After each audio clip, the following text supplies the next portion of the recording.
Sean bienvenidos, queridos amigos, a su podcast, Entre Vientos y Caminos Milenarios, un recorrido musical por senderos de tierra adentro.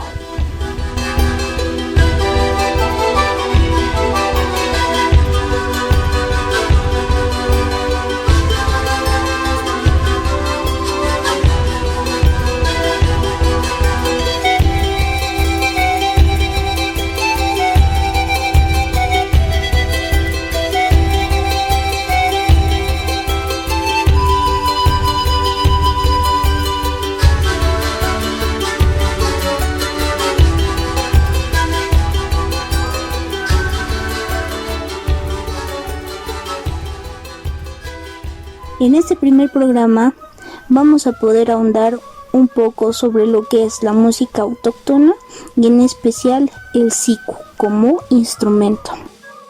Música autóctona es un término con el que se conoce una gama muy vasta de géneros musicales originarios de los Andes sudamericanos, lo que en el Imperio Incaico era conocido como Abya Yala.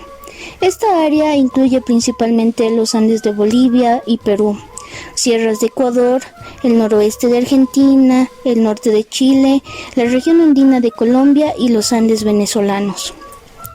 El término se usa a menudo como sinónimo del estilo musical típico del altiplano, interpretado generalmente por aymaras, quechuas y otros pueblos habitantes de dicha región.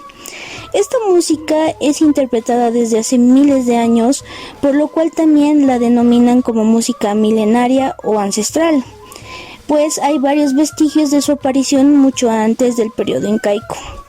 Esta música imita sonidos naturales característicos de los lugares de donde proviene: el cantar de los pájaros, el agua, el viento, rugido de animales, etc. La mayoría de los instrumentos con los que se ejecuta son fabricados con materiales naturales: las cañas de bambú de diferentes clases, cuero de animales, maderas, etc. Tienen variaciones en tamaños, tonalidades y formas según la comunidad o la región a la que provienen, pues cada una de ellas tiene una identidad que la caracteriza.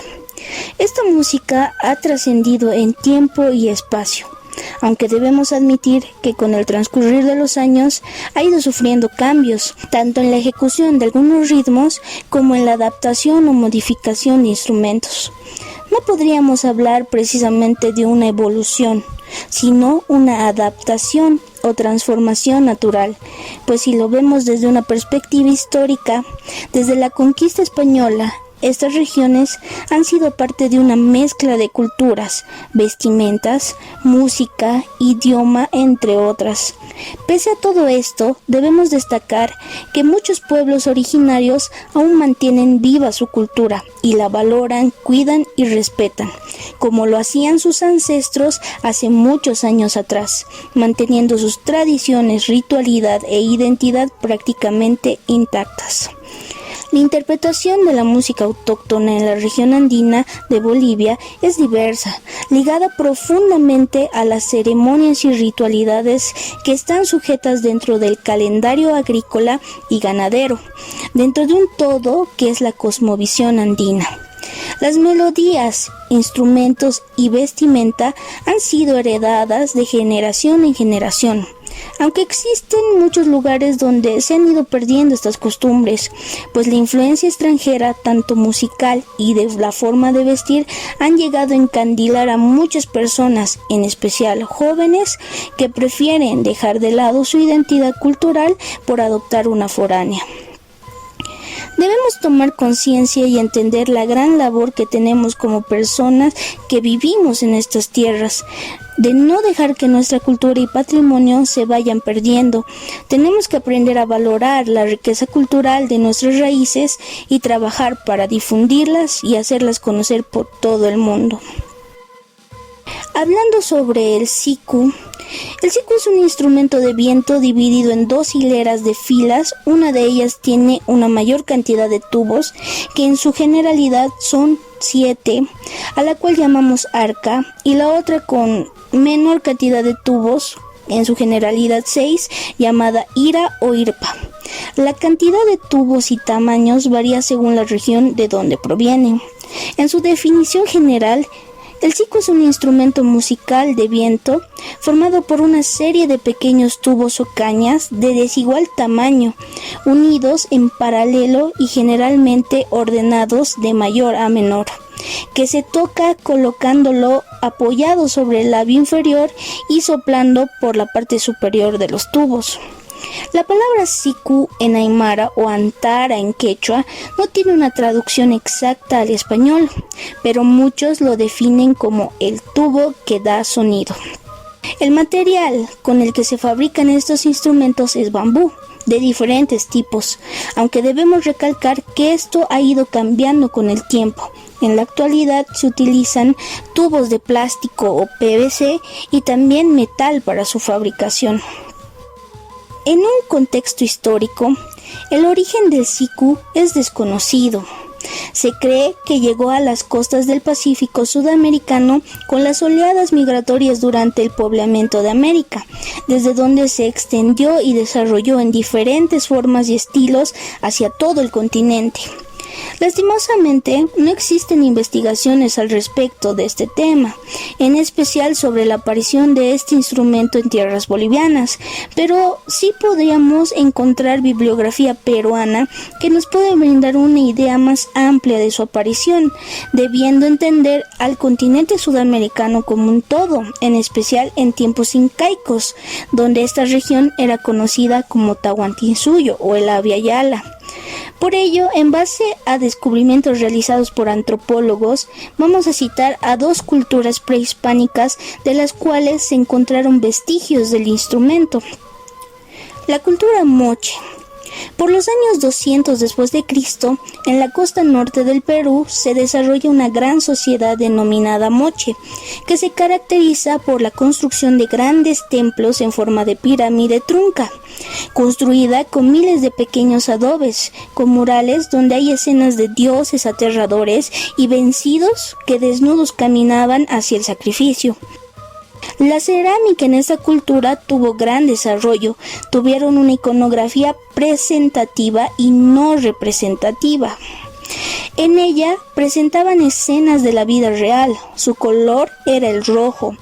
En la iconografía de un ceramio se muestra fehacientemente la técnica del diálogo musical, porque en esta representación se observa a dos antaristas unidos por una cuerda. A estas flautas de pan se las asocia con los muertos, pues se ve a esqueletos tocando las antaras.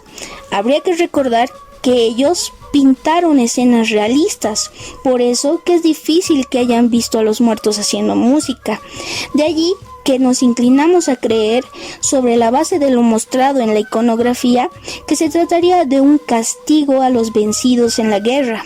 Se observa a unos personajes con los labios cercenados, soplando antaras, y a otros con los párpados cercenados y abundantes lágrimas, otros con aspecto esquelético, probablemente por la falta de alimento.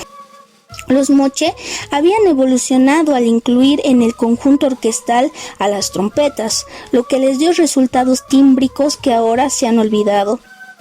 Hablemos de la cultura nazca. En la cronología de la civilización andina, Nazca data del 400 después de Cristo. Prospera en la costa central del Perú actual y es conocida por sus geoglifos de grandes dimensiones en la Pampa del Ingenio y en Palpa. Fueron descubiertos cuando los primeros aviones sobrevolaron esta región. Otro campo que desarrollaron fue la fabricación de flautas de pan en cerámica. César Bolaños trata ampliamente este tema y manifiesta que recibieron como herencia musical de los paracas antaras con tubos de 3 diámetros. Los nazcas las habrían convertido en un aerófono popular. Por eso que se han encontrado bastantes ejemplares con embocadura ojival, con tubos de un solo diámetro que estaban quebrados a propósito y conformaban el ajuar funerario de las momias. La propuesta de Valencia de que los sicuris de Nazca recorrían las figuras de la pampa ejecutando sus antaras podría ser cierta, considerando que cada figura está hecha de un solo trazo y cada una de ellas es un signo que contiene una idea y que en conjunto van formando un inmenso mensaje de los dioses. Podemos destacar la antara 1126 color negro con franja crema de 13 tubos con una longitud de 445 milímetros y 205 milímetros de ancho, encontrada por Julio Telo en 1927. Cabe recalcar que por el material con el que eran construidos estos instrumentos, muchos se fueron deteriorando por factores especialmente climatológicos. Es por ello que podemos notar que los que aún se preservan estaban realizados en piedra, en arcilla y materiales muchos más duraderos. Esto puede ser un factor primordial para entender por qué no existe mayor información al respecto. Vámonos a entender la interpretación y la ejecución del siku. El siku es un instrumento que se ejecuta de manera comunitaria y colectiva, en base a la dualidad y complementariedad que están regidos dentro de la cosmovisión andina. Es por ello que las tropas de sicuri, que son los grupos de personas que tocan estos instrumentos, son bastante grandes y constan como mínimo de 12 a 14 músicos. Este instrumento es interpretado en pares. Una persona toca la hilera de arriba denominada arca y la otra la hilera de abajo denominada ira, haciendo una unión y creando una melodía cuando son interpretados en conjunto. Según la región de la cual provengan, varían en tamaños, tonalidades y van cambiando de nombres, como por ejemplo en la provincia Bautista Saavedra del departamento de La Paz, podemos encontrar el ritmo de canto, que tiene un instrumento de igual nombre, que es interpretado en diferentes comunidades de esta región, cada una con un estilo y gusto diferente y con variaciones en el tamaño del instrumento, como por ejemplo los cantus de Quiabaya son más grandes, dándole una tonalidad mucho más grave, a diferencia de los cantus de Niño Corín, que son de tamaño más pequeño, dándole una tonalidad mucho más aguda. La tropa de sicuris varía según el ritmo y la región donde se interprete, siendo las más comunes y tradicionales Sanca, Malta y Chuli, grande, mediana o pequeña, pero también encontramos los hachasicus o a los que los denominan también en el ámbito folclórico como toyos, que son instrumentos de prácticamente 1 metro de alto. En otros ritmos como el cantu encontramos tropas más grandes conformadas por los que denominamos como sobres, que son medidas intermedias entre instrumentos, hasta la sobresanca, sobre malta y sobre chuli.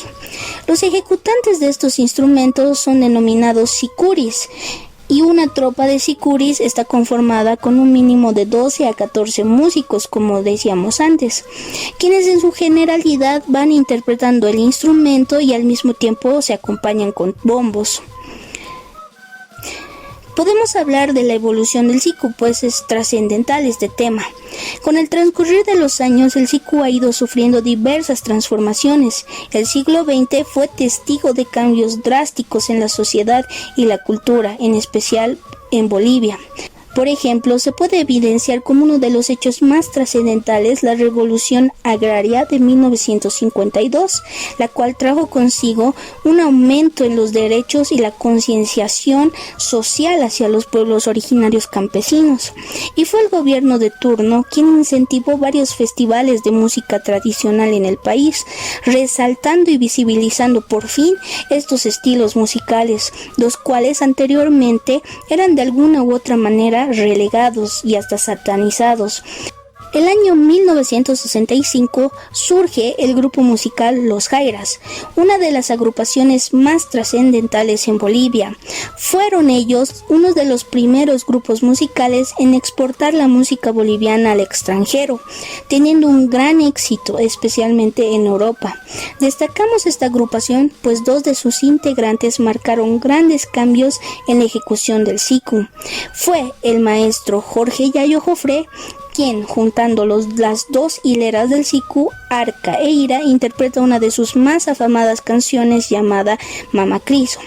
Podemos decir que fue en este momento donde se comienza a interpretar lo que ahora conocemos como zampoña.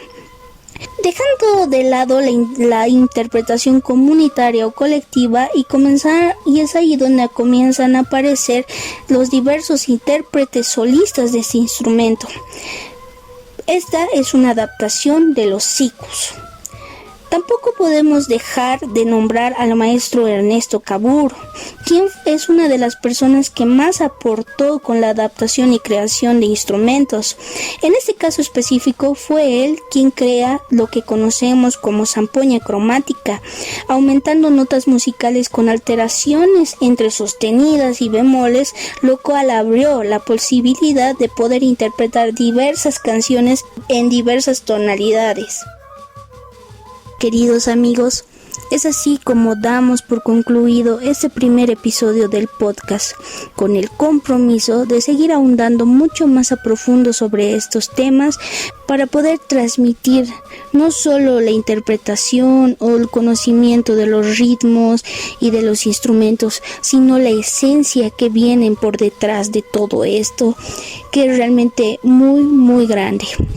Espero que haya sido de su agrado y pues puedan escuchar el episodio siguiente. En la interpretación de la comunidad Jailiuma, el tema denominado Al-Sikuri, el cual da el nombre a su primer material discográfico en un ritmo de Hachasiku. Su compositor de letra y música, Isidoro Sarmiento Machaca. Kunu kanamampi apua chachila kantayan ebgetay aransaya taurinsay-kama halsuta halankama suma hakanyataki. Manto sagrado de los Andes, alumbra a tus hijas que habitan en tus faldas. Illimania chachila, Illimania chachila.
mensaje eterno, paz en el mundo. Titicaca resplandece la luz con los rayos del sol. Illimani suma apu canta yanita, kunukana mambia gachuy maharu, suma kusisita. Pachamamita, danos vida, danos agua en vasija de barro por la eternidad.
En los nevados del cerro Apuachachila se oye la voz del sicuri de los Andes.